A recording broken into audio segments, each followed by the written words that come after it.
the Crafty Gemini. I post weekly how-to video tutorials right here on my YouTube channel, and in this video I'm teaching you how to make a quilted wall hanging complete with a light kit.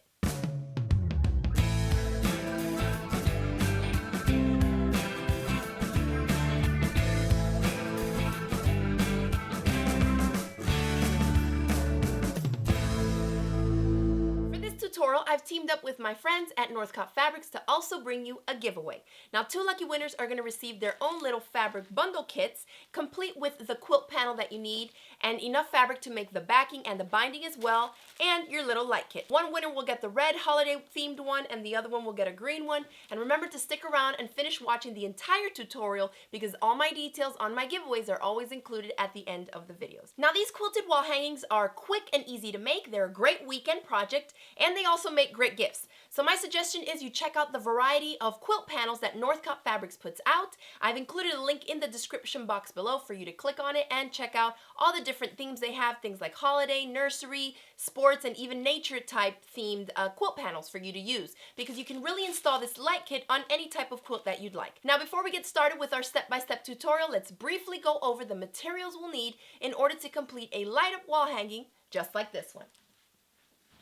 So to make the actual quilted wall hanging, what we need is a front, which is going to be a panel that we're using here.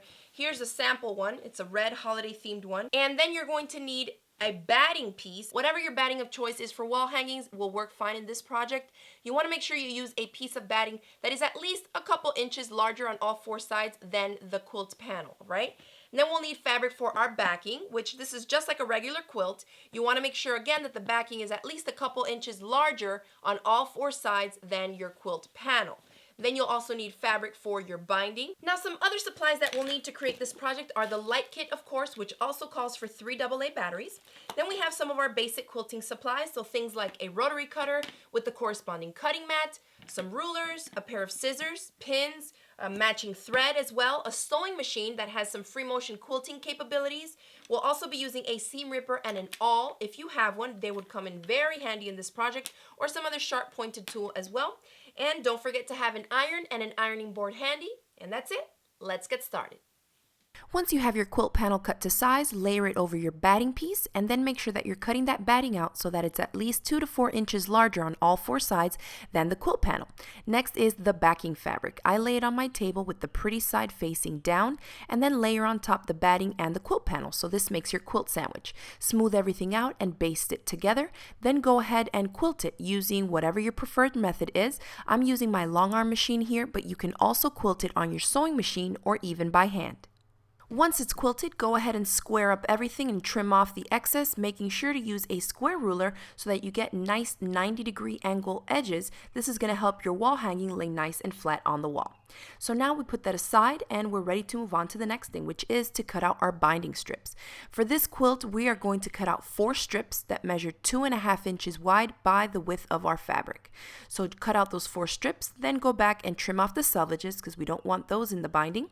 And then to combine your binding strips, we're going to lay one vertically with the pretty side facing up and the other one goes on top of it but backwards so that the pretty side is facing down. And I'm matching and marking these 2 corner points here to make that line, and that's going to be my stitch line. So I continue doing this to all my strips and then I take it to the sewing machine so I can sew them all together. Feel free to use pins like I'm doing here to hold your fabric steady. Remember that it's like a backwards L and you are stitching from that top right corner to the bottom left corner. So just using a basic straight stitch, take it to your sewing machine and stitch those strips together. And I like to trim my seam allowance right as the sewing machine while I'm sewing the strips together. I remove my pins and then trim the seam allowance down to about 1/4 inch. And you can see that when I open this up, I have a perfectly combined binding strip. So continue to do that till you have one continuous strip that's made up of the 4 shorter strips. And then we take it to our ironing board to iron the entire thing in half lengthwise. When you get to the point where we put those strips together, open that seam allowance just to reduce a little bulk and give it a good press, and then continue pressing and folding the entire strip in half lengthwise. Now we're going to partially attach our binding. So I've put it here about 2/3 of the way. I leave about a 9 to 10 inch chunk that I'm not going to sew yet, and I place a pin. I am going to pin this top edge here just to keep it straight in place, but I'm going to start all the way down here where that second pin was, okay? And that's just going to help us finish off the binding when we get to that point, which we're not going to do yet. So I backstitch at the beginning to secure it, and then start stitching straight down. I'm using about 1/4 inch seam allowance, so I'm going to stop 1/4 inch up from that bottom edge, right around here. And when I get there, I want to pivot and stitch off the corner at a 45-degree angle. So I'll show you here how it works. Come down, stop about 1/4 inch up from the edge. I stop with the needle position down in my fabric, and then I pivot it so that the point is going at about a 45-degree angle, and then stitch off that edge. Maybe you can see it better here in the close-up so you can get a better idea of where the stitches are. So you can see I stopped there about 1/4 inch up, then I pivoted my fabric and just stitched right off the edge. There's no need to backstitch or anything, just do it like that.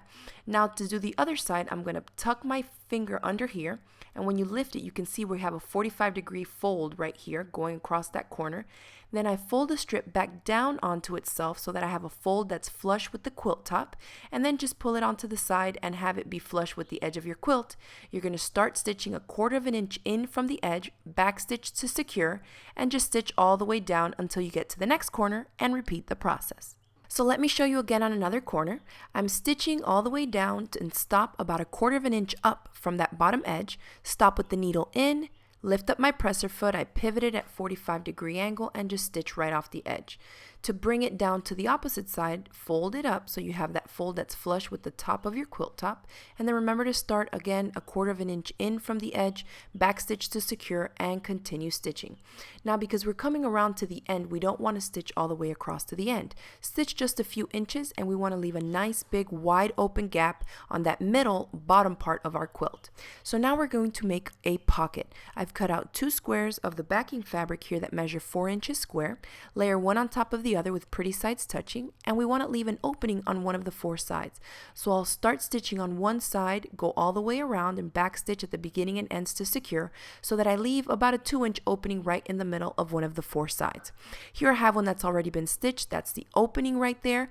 Go ahead and reduce some bulk in the corners by trimming all 4 corners off, and then reach in the opening and flip the entire thing inside out.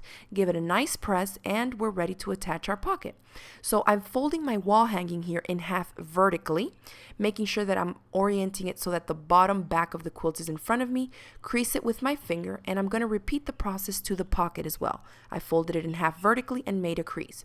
So now I can open this up, and I'm going to lay one crease, which is the one from the pocket, on top of the crease of our quilt top, and this is going to ensure that they are both centered perfectly one over the other. So pin the pocket in place. Here's the opening. Make sure that you orient that opening towards the bottom because it'll be covered up when we finish attaching the binding.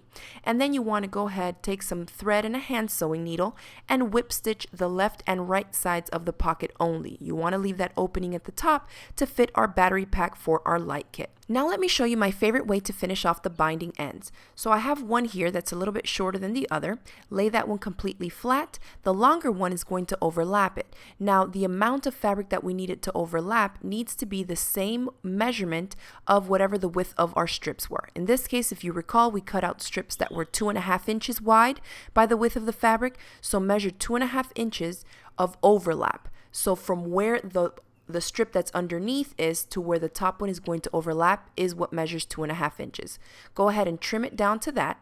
And now we are going to turn our quilt, and I like to do it this way so I orient it the same way that we attached our strips when we were making the continuous strip for the binding. So one goes in front of me, pretty side up, the other one goes next to it, pretty side down in a backwards L, and we're matching up again the top right corner to the bottom left corner. Make your mark if you need to, and that is your stitch line. Remove your pins, trim that seam allowance down to about 1/4 inch, and when we open it up, you can see that it all lays perfectly flat. There's no puckers, and it's exactly the right size of fabric that we needed to complete the binding. Open up that seam allowance. You can press it open if you'd like, and then just finish stitching the last little chunk into place. Then to finish off your binding, it's just like any other quilt. Press the strip of binding to the back side, and you can sew it down by hand or by machine. For the corners, just push both sides of the binding back and then layer one over the other, trying to get a nice 45-degree mitered corner for your binding. Go ahead and use some pins or binding clips if you need it to stay in place as you stitch it either by hand or by machine. Now, if you're thinking you need some printed instructions to complete this project, no worries. I've already gone ahead and created a PDF that you can download for free, and the link to it is in the description box below. Now here's another sample of a wall hanging I made. You can see how the bottom side of the pocket was completely encased with the binding. Now all we need to do is to make our holes in the quilt so that we can slip in the light bulbs and make the whole thing light up. So I like to look at it and orient it so that the pocket side is facing me and it's towards the bottom.